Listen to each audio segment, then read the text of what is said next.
20-21 साल की लड़की को आप पहले किडनैप करने की कोशिश करते हो, धर्म परिवर्तन के लिए आप उससे पहले से ही पीछे पड़े हुए हो। नहीं मानती है, लड़की की भी तो मर्जी है, लड़की ये भी तो कहती है कि मेरी अपनी मर्जी है, मुझे कहाँ शादी करनी है कहाँ नहीं करनी, मुझे नहीं चेंज करना है, धर्म परिवर्तन नहीं करना है, मुझे अपनी ही फेथ को फॉलो करना है। लेकिन वो लोग मजबूरी उसको ज़बरदस्ती उसको किडनैप करने की कोशिश करते हैं, उसे पकड़ने की कोशिश करते हैं और जब नहीं मानते तो गोली चला देते हैं। मतलब इस तरीके की गुंडागर्दी हो रही है ये कि आप अगर हमारी बात नहीं मानोगे तो आपको मार दिया जाएगा। कितनी लड़कियां अपनी जान बचाने के चक्कर में, कितनी लड़कियों ने इस तरह से कन्वर्जन्स किए हैं। लव जिहाद और क्या होता है, पहले हिंदू नाम से आप अपने आप को इंट्रोड्यूस करते हैं, उसके बाद जब हिंदू लड़की बेचारी लड़की आ जाती है काबू में, आप उसको फिर उसको धर्म का परिवर्तन करने के लिए आप उसको मजबूर करते हैं। इसका एंड कहाँ है? सरकार को चाहिए एक बहुत सख्त नियम बनाए, बहुत सख्त कानून बनाए। हमारे यहाँ लव जिहाद के लिए कानून का होना सबसे ज़्यादा ज़रूरी है इस टाइम। नमस्कार, आप सभी का स्वागत है हमारे चैनल पर। और देश को फिर से शर्मसार करने वाली घटना सामने आई है फरीदाबाद से, जहां पर 21 साल की निकिता को दिन दिहाड़े गोली मार दी गई है 2 व्यक्तियों द्वारा, और वो व्यक्ति अल्पसंख्यक थे। इसी पर बात करने के लिए आज हमारे साथ हैं रुचिका अग्रवाल मैम, जो पॉलिटिकल एनालिस्ट और एक्ट्रेस भी हैं। बहुत बहुत शुक्रिया मैम हमारे साथ जुड़ने के लिए। तो मैम, कोई भी नेता या राजनेता इस चीज़ पर कोई अपनी टिप्पणी देना नहीं चाहता, क्योंकि वो जिन्होंने मारा है वो अल्पसंख्यक है। क्या ये सच बात है कि हमारे देश में बेटियों को अब धर्म के तौर पे तोला जा रहा है? देखिए, ये बहुत ख़राब बात हो रही है, ये जितनी भी हो रही है। हमने इससे पहले भी कुछ इंसिडेंट्स देखे हैं जहाँ पर दलित कार्ड खेला गया था, लेकिन यहाँ पर क्योंकि जो गुनहगार हैं वो अल्पसंख्यक से आते हैं, इसलिए कोई टिप्पणी नहीं है, कोई बोल नहीं रहे हैं। जो कांग्रेस नेता हैं हमारे राहुल जी और प्रियंका जी, वो पद यात्रा करते हैं उस टाइम, लेकिन अब उनकी तरफ से कोई टिप्पणी नहीं है, कोई ट्विटर पोस्ट नहीं है, कोई कुछ भी उनकी तरफ से कोई रिएक्शन नहीं है। एक कॉन्डोलेंस हो, एक सांत्वना हो एक फैमिली के लिए। फैमिली ऐसे टाइम पे क्या चाहती है? वो चाहती है कि लोग, उन्हें लगता है कि लोग कितने खड़े हैं हमारे साथ सपोर्ट में कितने लोग खड़े हैं। हम क्या किसी पे रिलाई कर सकते हैं? आज हम परेशानी में हैं तो कौन हमारी तरफ से बोलने वाला है, कौन हमारी तरफ से काम देखने वाला है, कौन हमें दिलासा देने वाला है कि चिंता मत करो, हम हैं तुम्हारे साथ, न्याय होगा। लेकिन कोई नहीं, इस टाइम कोई नहीं बात कर रहा है। राहुल जी और प्रियंका जी जो पहले तो पद यात्रा करते हैं, फिर उसके बाद हंस के गाड़ी में बैठ के एक विनिंग अपना वो करते हैं कि हाँ हम तो जीत गए, अब हम जा रहे हैं, हमने बहुत शोर शराबा कर लिया, गिर भी गए, बड़े ड्रामे कर लिए उन्होंने, लेकिन अब कुछ एक शब्द नहीं है उनकी तरफ से। मैम, वहीं अगर हम बात करें फरीदाबाद में जहाँ पर ये घटना हुई, जो आरोपी हैं वो मेवात से हैं, और मेवात में हम देख रहे हैं कुछ टाइम से वहाँ पर हिंदू पलायन कर रहे हैं वहाँ से, और वहाँ पर जो मुसलमान हैं वो बढ़ते जा रहे हैं। तो आखिर जो बोलते हैं कि देश खतरे में है, जो अल्पसंख्यक बोलते हैं कि हम इस देश में खतरे में है, लेकिन असली खतरे में तो शायद जो बहुसंख्यक समाज है वही दिख रहा है। बिल्कुल, जो इनटॉलरेंस की बात करने वाले लोग जो हैं, जो कहते हैं कि असहनशीलता हो गई है, वो असहनशीलता शायद जो अल्पसंख्यक नहीं हैं उनके लिए असहनशीलता हो गई है। लोग उन्हें बर्दाश्त नहीं कर पा रहे हैं। कहीं एक दलित लड़की के लिए अगर काम होता है, मैंने पहले भी ये बात बोली है कि दलित लड़की के साथ अगर दुष्कर्म हुआ है तो आप उस लड़की को दलित करके मत बात करिए, आप एक लड़की की तरफ से उसे बात करिए कि एक लड़की के साथ एक गलत काम हुआ है। लेकिन उस टाइम उस लड़की को दलित करके उसके ऊपर उसके लिए न्याय की मांग की गई थी, क्योंकि जिनके ऊपर झूठा ब्लेम लगाया गया था, ऑनर किलिंग का ये केस था, लेकिन झूठा ब्लेम उनके ऊपर लगाया गया क्योंकि वो लोग स्वर्ण जाति के थे। लेकिन आज की तारीख में कोई नहीं सामने आ रहा है, क्योंकि अल्पसंख्यक है। एक पर्टिकुलर कम्युनिटी के लोग जो एक लव जिहाद को इस तरीके से सॉलिड तरीके से फॉलो कर रहे हैं, वो चाहते हैं, उनका एक रेड कार्ड है, वो चाहते हैं कि किस तरीके से पटाओगे अगर लड़की को अपने काबू में कर लिया, घुमाओगे फिराओगे, आपको इतने पैसे मिल जाएंगे, अगर आपने शादी कर ली उससे तो इतने पैसे मिल जाएंगे, धर्म परिवर्तन करा दिया इतने पैसे मिल जाएंगे।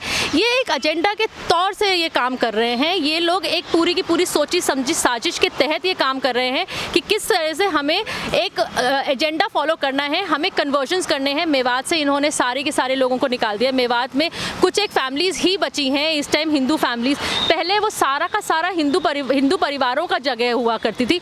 मंदिरों के साथ वहाँ पर क्या हाल हुआ है, वहाँ पर कचरे के डब्बे बना रखे हैं, वहाँ पर कचरा डाला जाता है।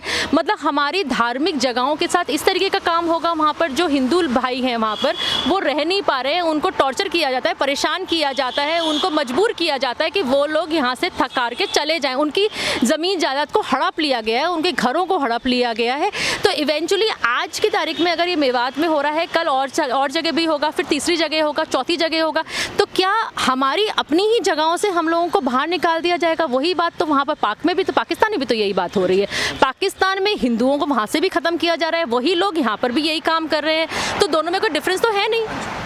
वहीं अगर मैम हम बात करें निकिता तोमर के पिताजी की, जिन्होंने कल इंटरव्यू देते हुए ये बोला था कि हम डर गए थे क्योंकि जो सामने वाले जो आरोपी थे वो 2018 के टाइम पे जब बहुत ज़्यादा पीछे पड़े हुए थे तो उनके परिवार वालों ने आरोपी पर एफआईआर करी, लेकिन उनको वापस लेनी पड़ी थी क्योंकि उनके पीछे कांग्रेस का हाथ था, कांग्रेस की ताकत थी उनके पीछे। तो क्या अब राहुल गांधी और प्रियंका वाड्रा इस चीज़ पर टिप्पणी क्यों नहीं कर रहे हैं? क्योंकि वो उनके नेता, क्योंकि उनके वो पार्टी के लोग थे इसलिए? बिल्कुल, ये सब साठगांठ है, सब मिली भगत है। जब 2018 में एक लड़का एक लड़की को परेशान करता है और उसके अगेंस्ट कंप्लेन भी की जाती है, तो क्यों वो कॉम्प्रोमाइज़ करवाया गया? कॉम्प्रोमाइज़ उस टाइम नहीं होना चाहिए था जब तक उस लड़के को सज़ा नहीं मिलती।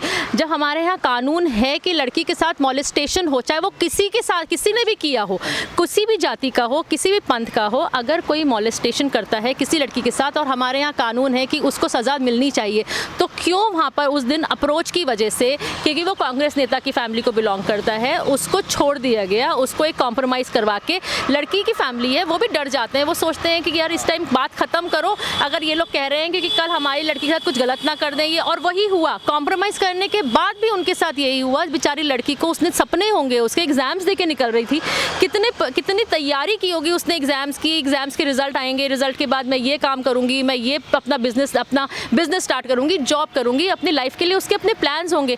एक 20-21 साल की लड़की को आप पहले किडनैप करने की कोशिश करते हो, धर्म परिवर्तन के लिए आप उससे पहले से ही पीछे पड़े हुए हो, नहीं मानती है। लड़की की भी तो मर्जी है, लड़की ये भी तो कहती है कि मेरी अपनी मर्जी है, मुझे कहाँ शादी करनी है, कहाँ नहीं करनी, मुझे नहीं चेंज करना है, धर्म परिवर्तन नहीं करना है, मुझे अपनी ही फेथ को फॉलो करना है।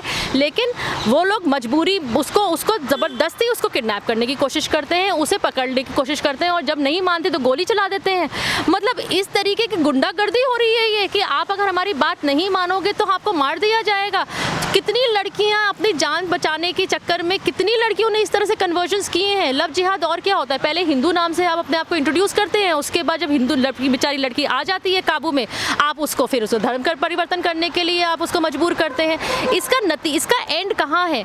सरकार को चाहिए एक बहुत सख्त नियम बनाए, बहुत सख्त कानून बनाए। हमारे यहाँ लव जिहाद के लिए कानून का होना सबसे ज़्यादा ज़रूरी है इस टाइम। मैम वहीं अगर हम बात करें कुछ लड़कियों की, तो वो ये बोलती हैं जब वो अपना जिनके साथ भी उनका संबंध होता है कि मेरा बॉयफ्रेंड ऐसा नहीं है, तो क्या ये लड़के उनका ब्रेन वॉश कर देते हैं इतनी बुरी तरीके से हिंदू लड़कियों का कि वो ये सोचते हैं कि हमारा वाला जो है वो अलग है सबसे?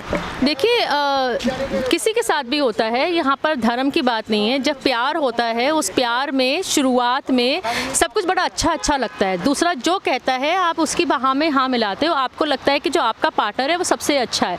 इवेंचुअली पता तब चलता है जब आपके ऊपर कुछ जातियाँ होती हैं और आपकी आंखें खुलती हैं एक टाइम के बाद। जब वो एक शुरुआत का जो रोज़ी पीरियड होता है वो जब आपका थोड़ा सा फिनिश होने लगता है, तब आपको समझ में आता है कि असलियत क्या है, आपको कितना मजबूर किया जा रहा है, अपने फेथ से कितना दूर लेके जाया जा रहा है। तनिष्क ऐड भी इसी तरीके को एक नरेटिव को प्रेजेंट कर रहा था, वो लोगों के दिमागों में भरने वाली बात थी कि देखिए हमारे यहाँ बहुत अच्छा कुछ होता है, लेकिन हम उस नरेटिव के साथ, मैं ये नहीं कहती सभी जगहों पर ऐसा होता है, उस नरेटिव को जो प्रेजेंट किया जा रहा उसके अलावा भी हमारे सामने ऐसे केसेस आए हैं जहाँ सूटकेसेस में लाशें मिली हैं लड़कियों के साथ दुष्कर्म हुए हैं, उनके साथ फैमिली में ही कितने लोगों ने गलत काम किए हैं। एक फैमिली में शादी करके जाती हैं और उसी फैमिली के अलग अलग लोग उनके साथ गलत काम करते हैं, उनको मारा पीटा जाता है, उनको ब्रीफ केस में बंद करके छोड़ दिया जाता है। उन लड़कियों के लिए जो अपने ये सोचती हैं कि शायद हमारा हस्बैंड सही होगा, मेरा एडवाइस ये है कि प्लीज़ थोड़ा टाइम लीजिए, थोड़ा समझिए, आपको भी घर में कुछ संस्कार मिले होंगे, उन संस्कारों पे ध्यान दीजिए। आप ये देखिए कि कल क्या आपके जो बच्चे होंगे क्या वो भी तैयार होंगे हमारे यहाँ सेक्युलरिज्म के नाम पे जो धर्म परिवर्तन, हम सब एक हैं, हम सब सही हैं। अगर सब सही हैं तो आप शादी के बाद अपना धर्म भी तो कंटिन्यू कर सकती हैं ना। कन्वर्जन ही क्यों ज़रूरी है? अगर सब बराबर है, अगर आपका हस्बैंड जो है वो ये कहता है कि मैं सेक्युलर हूँ, मुझे कोई परेशानी नहीं है, तो परेशानी नहीं है तो आपको अपने ही फेथ को फॉलो करने के लिए क्या प्रॉब्लम है? आप वो कहीं नहीं कर, उसी को करिए ना। आपको क्या ज़रूरत है कन्वर्ट करने की? क्या ऐसी शादियाँ नहीं होती हैं जहाँ हर कोई अपनी अपनी बिलीफ फॉलो करे? वो ज़रूरी है, वो सेक्युलरिज्म होगी अगर आप लोग एक साथ हैं और आप एक साथ होते हुए अपने फेथ को फॉलो कर सकें, आपके बच्चे जो हैं वो भी दोनों फेथ को फॉलो कर सकें, तो ही सही माने में सेक्युलरिज्म होगी। मैम एक आखिरी सवाल, एज अ वुमेन आप इस चीज़ को, इस केस को, जो वो लड़की थी निकिता तोमर 21 साल की, जिसने बहुत सारे सपने देख रखे होंगे और अपने पिताजी जो उनके इतने सीधे साधे इंसान जो थे, जिनको किसी से कोई मतलब नहीं था, उन पर क्या बीती होगी? एज अ वुमेन आप इस केस को किस तरीके से देखती? कितना गलत हुआ जो भी ये कुछ हुआ? देखिए, जो अगर मैं फैमिली के नाते देखूं तो मेरे से आज भी उनकी फैमिली की, जब मैंने सुबह टीवी पे देख रही थी, मुझे उन लोगों का दुख देखा नहीं जा रहा था। जिस तरीके से वो लोग जितना परेशान थे, उनके भी अपने सपने थे। उन्होंने छोटे से एक बच्ची को पैदा करके और उसको पाल पोस के पढ़ा लिखा के, उनके अपने सपने होंगे कल हमारी बच्ची पढ़ाई लिखाई करके एक अच्छा नाम कमाएगी, शादी करेंगे। उन्होंने बहुत कुछ सोचा हुआ होगा, लेकिन एक सरफिरे की वजह से, जिसने उस लड़की से शायद ऑब्सेस था या फिर अपने एजेंडा को फुलफिल करना चाहता था कि मैं इसको कन्वर्ट करके एक और लड़की को मैं मुसलमान बना लूँगा और उसके बाद मैं धर्म परिवर्तन कर करके मेरे अपने पैसे मिल जाएंगे। शायद उस लड़की के साथ अच्छा करता, शायद बुरा करता, हमें नहीं मालूम, लेकिन आज की तारीख में हमें ये पता है कि वो सिर्फ बुरा ही करता कि जो उसने उसके साथ अभी किया। मना करना, अगर प्यार होता है तो आप मार नहीं देते हो किसी को, दूसरे को समझाया जाता है, प्यार से समझाया जाता है, अपना प्यार जताओ। ये प्यार नहीं है कि उसने नहीं माना तो आप गोली चला दोगे। पहले भी इसे किडनैप करने की कोशिश की गई थी, 2018 में भी इसे किडनैप करने की कोशिश करी थी इसी लड़के ने, लेकिन उस टाइम पे परिवार वालों की तरफ से थोड़ी गलती हो गई, उन्होंने कॉम्प्रोमाइज़ कर लिया। शायद वो अपनी थोड़ी सी अगर सज़ा काट लेता तो शायद उसे समझ में आ जाता कि हमें ये सब नहीं करना है, वो और लोगों के लिए भी एक लेसन होता कि हमें लव जिहाद पे नहीं काम करना है। बहुत बहुत शुक्रिया मैम हमारे साथ जुड़ने के लिए। तो हमारे साथ थी अभी रुचिका अग्रवाल और हमें यकीन है कि जल्द से जल्द निकिता तोमर को इंसाफ मिलेगा और वो जो गुनहगार है उसको जल्द से जल्द सज़ा मिलेगी। अगर आपको हमारी ये वीडियो पसंद आई हो तो इस वीडियो को लाइक करें, ज़्यादा से ज़्यादा शेयर करें, कमेंट करके अपने व्यूज़ ज़रूर बताएं और हमारे चैनल को सब्सक्राइब करे बिना ना जाएं। धन्यवाद।